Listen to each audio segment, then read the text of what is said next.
আসসালামু আলাইকুম রহমতুল্লাহ বারকাতু। আলহামদুলিল্লাহ, বাংলাদেশে তো খুশি সংবাদ। তোমাদের ইউনুস কাকু যারা এখন এখন বা আগে 18 মাস ইউনুসের দালালি করছিলে না, সুদখোর ইউনুসের অনেক দালালি করেছিলে তোমরা।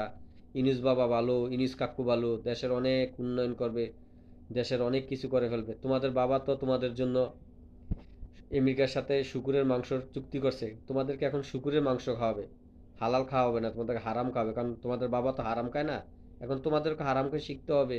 কারণ তোমরা তো সেই জাতি, বাঙ্গু জাতি। বাঙ্গু জাতি ভালো জিনিস পছন্দ হয় না। আজকে যদি এই চুক্তিটা মাননীয় প্রধানমন্ত্রী শেখ হাসিনা ইন্ডিয়ার সাথে করত, তাহলে কতগুলা নামদারি আলেম জালেম দালাল, ইনুসের দালাল পাঁচটা কুকুর, তারা আজকে বাংলাদেশে সিংহর মতো গর্জন দিত। শেখ হাসিনা মুনাফিক, শেখ হাসিনা ইসলাম থেকে বহিষ্কার হয়ে গেছে, শেখ হাসিনা ইসলাম বিরোধী, শেখ হাসিনা ধর্ম বিরোধী, আজকে এই কথাগুলো বলতো অনেক নামদারি আলেম।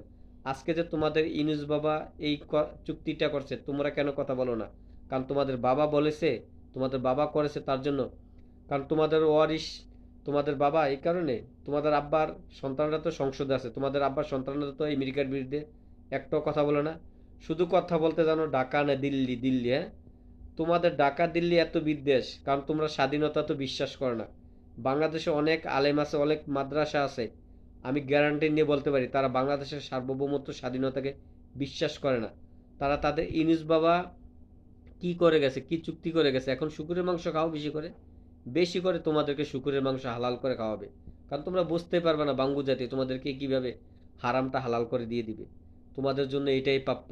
কারণ বাংলাদেশের মানুষ সবসময় ভালো জিনিসটা তাদের পেটে হজম হয় না। যে কিনা বাংলাদেশে ভালো করবে তাকেই তোমরা ধ্বংস করে দিবে। কারণ এই জাতি কখনো ভালো হওয়ার নয়।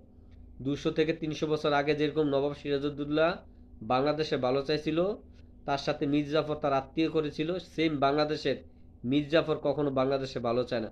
তোমরা যখন এই জিনিসটা বুঝতে পারবে না, তখন এই দেশ এরকম থাকবে।